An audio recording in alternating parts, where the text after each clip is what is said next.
नमस्कार, मैं हूं पंकज कुमार। इस खास पेशकश में मैं आपके सामने ऐसी जानकारी देने जा रहा हूं जो आपके लिए बेहद उपयोगी हो सकता है। क्योंकि माध्यम मैं जरूर होऊंगा, माध्यम टीवी9 जरूर होगा, लेकिन उस जानकारी को देने वाले जो शख्सियत हैं वो बड़े ही नामचीन हैं। उनका एक्सपर्टीज गजब का है।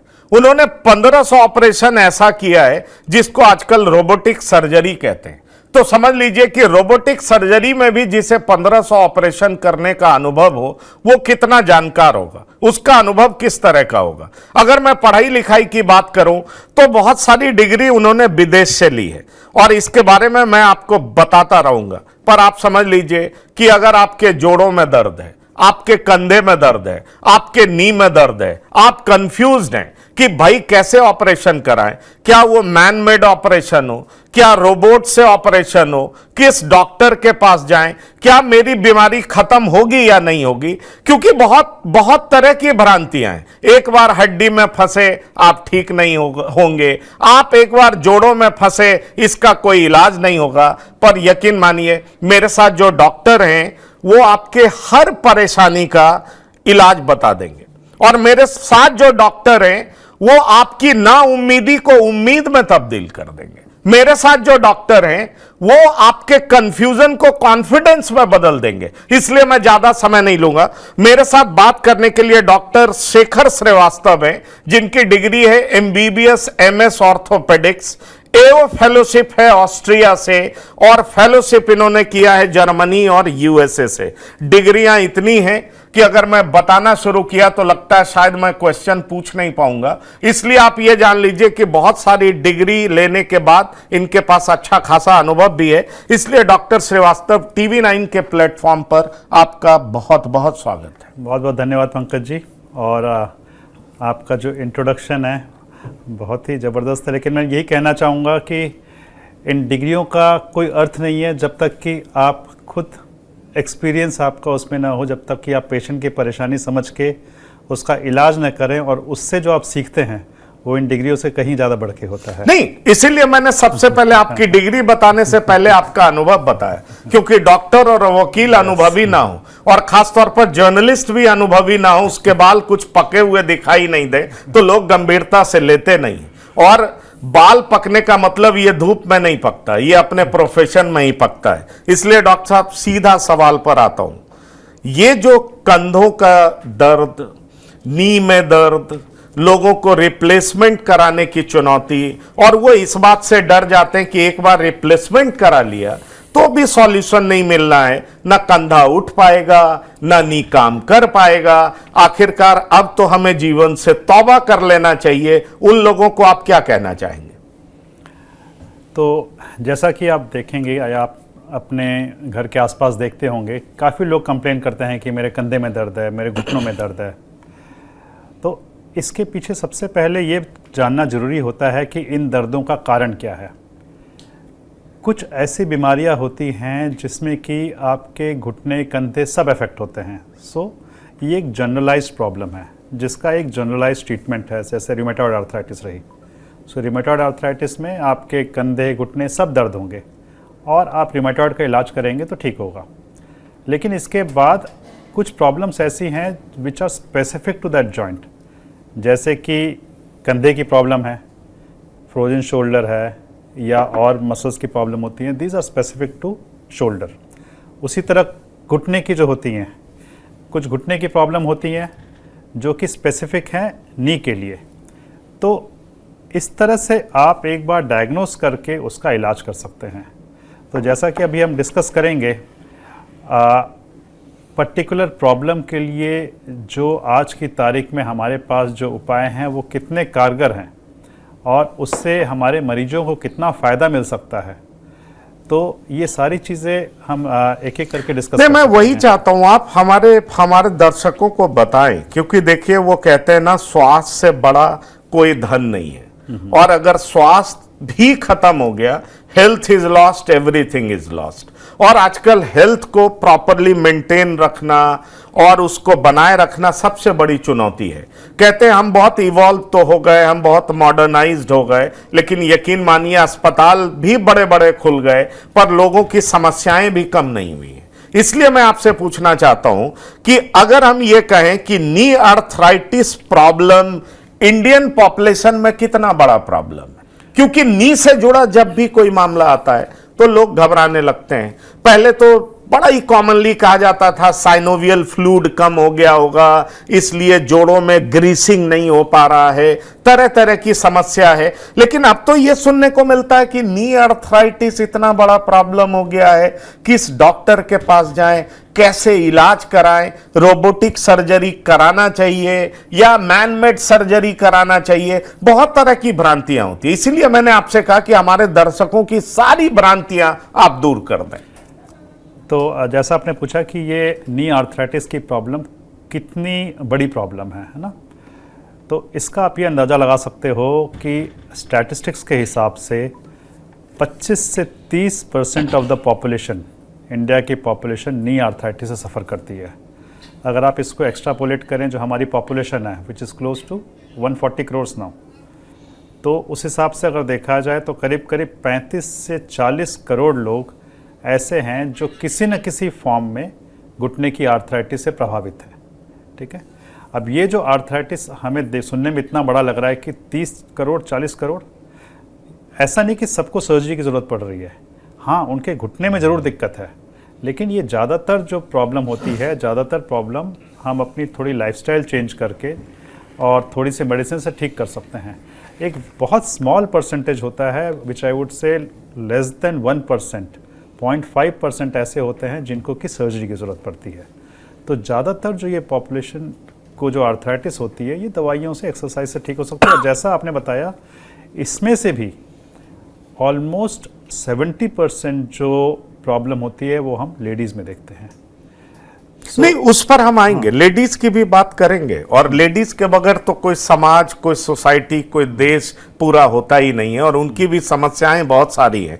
पर मैं आपसे यह जानना चाहूंगा कि क्या अगर हमारे नी में प्रॉब्लम हो तो आपने कहा सीधा ऑपरेशन ही निदान नहीं है, क्या कैसे हम समझें कि हम उस प्रॉब्लम की तरफ बढ़ रहे हैं? कब हमें यह महसूस हो? मान लीजिए मुझे दर्द महसूस हुआ तो 40 के बाद लगता है, कई लोग कहते हैं साइनोवियल फ्लूइड कम हो गया, थोड़ा बहुत जो न्यूज़पेपर, वेबसाइट्स में जानकारी मिलती। पर कैसे हम समझें कि ये अर्थराइटिस का सिम्टम है, और क्यों हम समझें कि अर्थराइटिस का सिम्टम है तो हमें अच्छे डॉक्टर के पास जाना चाहिए? उसका इंडिकेशन क्या होता है? जैसे हमारी एज बढ़ती है तो एज बढ़ती है तो हमारे बॉडी में वियर एंड टियर चेंजेस आते हैं।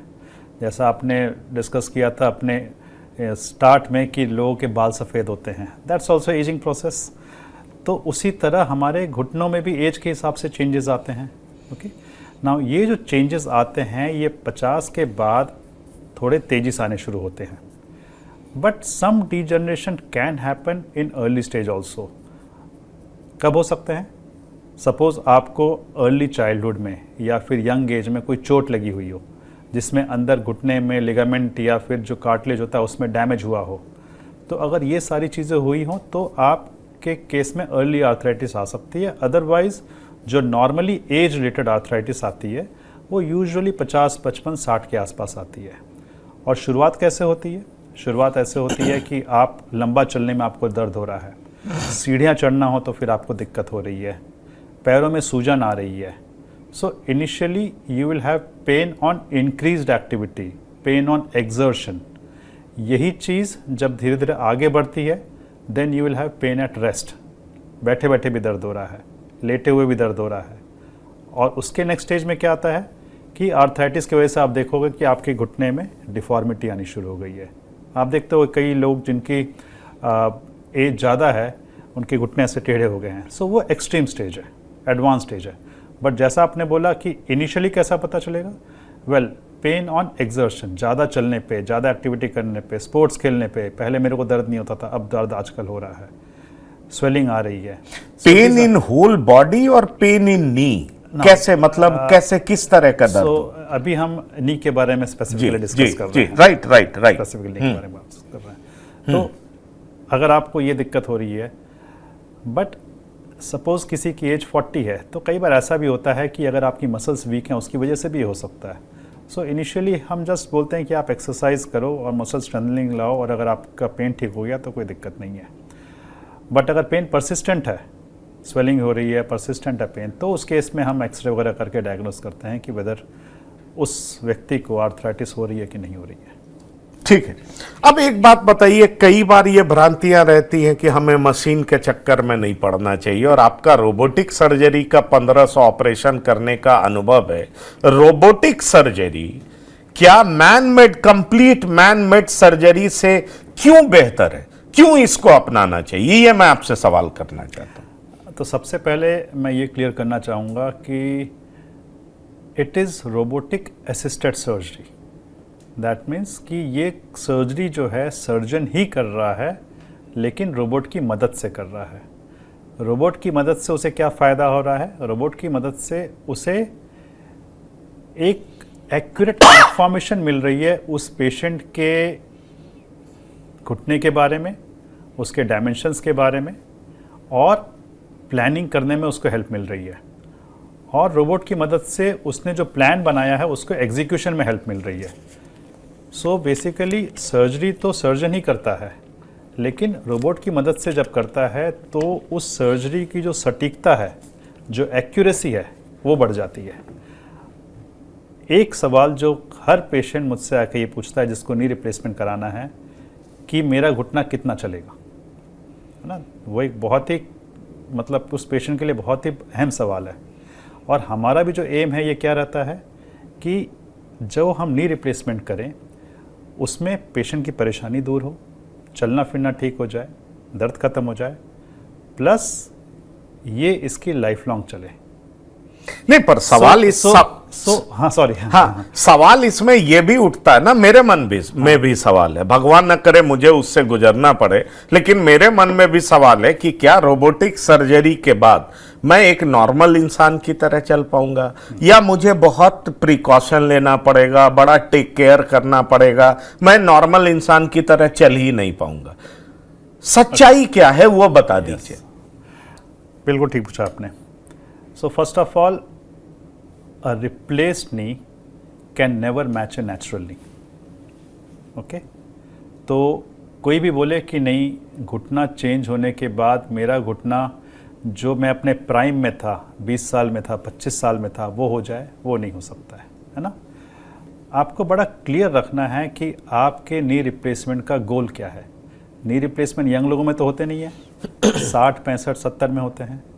तो हमारा जो एम ये रहता है कि पेशेंट का दर्द ख़त्म हो जाए, पेशेंट अपनी एक्टिविटी ऑफ डेली लिविंग, जिसमें क्या आ गया, आपका स्नान करना हुआ, बाहर थोड़ा घूमना फिरना हुआ, सीढ़ियाँ चढ़ना उतरना हुआ, घूमने फिरने जाना है, ड्राइव करना है, ये सब एक्टिविटी ऑफ डेली लिविंग बिना कोई दर्द के कर सके, और माइल्ड स्पोर्टिंग एक्टिविटी परस्यू कर सके। माइल्ड स्पोर्टिंग एक्टिविटी में आपका क्या आ गया? स्विमिंग हो गई, ब्रिस्क वॉकिंग हो गई, साइकिलिंग हो गई, अगर आप गोल्फ खेलना चाहते हो गोल्फ खेल लो, तो ये सारी चीज़ें अलाउड हैं। लेकिन आप सोचो कि मैं क्रिकेट खेल लूँ, फुटबॉल खेल लूँ, बैडमिंटन खेल लूँ, नहीं, वो चीज़ नहीं अलाउड है। सो ये सारी एक्टिविटी आपको नी रिप्लेसमेंट के बाद अलाउड है। एक चीज़ अक्सर जो बोलते हैं, हम भी बोलते हैं पेशेंट को, कि नीचे नहीं बैठना है, ज़मीन पे आलथी मालथी पार्क नहीं के बैठना है, उकड़ो होके नहीं बैठना है। हालांकि हम जो अब सर्जरी करते हैं, जिस टेक्नोलॉजी से करते हैं, जो आज के तारीख में जो आज के जो पार्ट हैं, वो आपको ये अलाउ करेंगे। कभी ज़रूरत पड़े आप बैठ भी सकते हो, लेकिन रेगुलर नीचे बैठ के उठने में घुटने पे थोड़ा जोर ज़्यादा आता है। सो हमारा ये एम है कि ये जो नी रिप्लेसमेंट हो, ये इनकी लाइफ लॉन्ग निकाले। तो इसीलिए हम बोलते हैं कि कभी ज़रूरत हो तो बैठ जाइए, अदरवाइज ये एक्टिविटी आप अवॉइड करिए। तो मुझे लगता है मैं दर्शकों को और थोड़ा सिंप्लीफाई करके बता दूं कि अगर आपने नी रिप्लेसमेंट कराया तो आप यकीन मानिए, और वो भी ऐसे डॉक्टर से कराया जिनका इतना अनुभव है, तो आप यकीन मानिए आप नॉर्मल जिंदगी तो जी सकते हैं, आप पेनलेस जिंदगी, दर्द रहित जिंदगी तो जी सकते हैं, आप नॉर्मल वॉक कर सकते हैं, ब्रिस्क वॉक कर सकते हैं। लेकिन अगर आप ये सोचते हैं कि 20 साल की उम्र की तरह आप जो है बैडमिंटन जंप करके खेलेंगे, फुटबॉल घंटों खेलेंगे, वो संभव नहीं है। और वो बड़ी ही ईमानदारी से डॉक्टर श्रीवास्तव आपके सामने बता रहे हैं कि कैसे अपनी जिंदगी के बारे में आपको ख्याल रखना है, कैसे अपनी जिंदगी को बेहतर बनाना है और कैसे दर्द रहित जिंदगी आप जी सकते हैं और आप उसको एंजॉय कर सकते हैं। तो ये एक जो बड़ा ही सीधा सा आंसर इन्होंने दिया है कि दर्द रहित जिंदगी, पेनलेस जिंदगी आप 60-70 साल के उम्र में भी, क्योंकि जब आप सोते हैं तो भी दर्द करता है, आप थोड़ा भी मूव करते हैं आपको पेन होता है, लाइफ बोरिंग लगने लगता है, लाइफ बर्डनसम लगने लगता है। और अगर आप इससे दूर जाना चाहते हैं, इससे अलग हटना चाहते हैं, वापस जवानी जैसी जिंदगी पाना चाहते हैं, तो आप रोबोटिक सर्जरी करा सकते हैं, क्योंकि यह सर्जरी विद एक्यूरेसी होता है, यह विद प्रिसीजन होता है। इसलिए जो थोड़ा बहुत माइनर मिस्टेक की गुंजाइश होती है उसके चांसेस नहीं के बराबर हो जाते हैं। Am right doctor? आपने नटशेल में बहुत अच्छा बता दिया है, एग्जैक्टली यही है। इनफैक्ट हम हमेशा पेशेंट को ये बोलते हैं कि नी रिप्लेसमेंट सर्जरी जो है, this is not a life saving surgery, this is to improve your quality of life. तो ये एक सर्जरी है जिससे आपकी quality of life drastically change हो जाती है। लेकिन पेशेंट की कई बार ये एक्सपेक्टेशन होती है कि मैं उसके बाद सब कुछ कर पाऊंगा, लेकिन जैसा आपने बताया कि विगरस एक्टिविटी वो चीज़ नहीं अलाउड होती है, उसके अलावा आप सब कुछ कर सकते हो। ठीक है,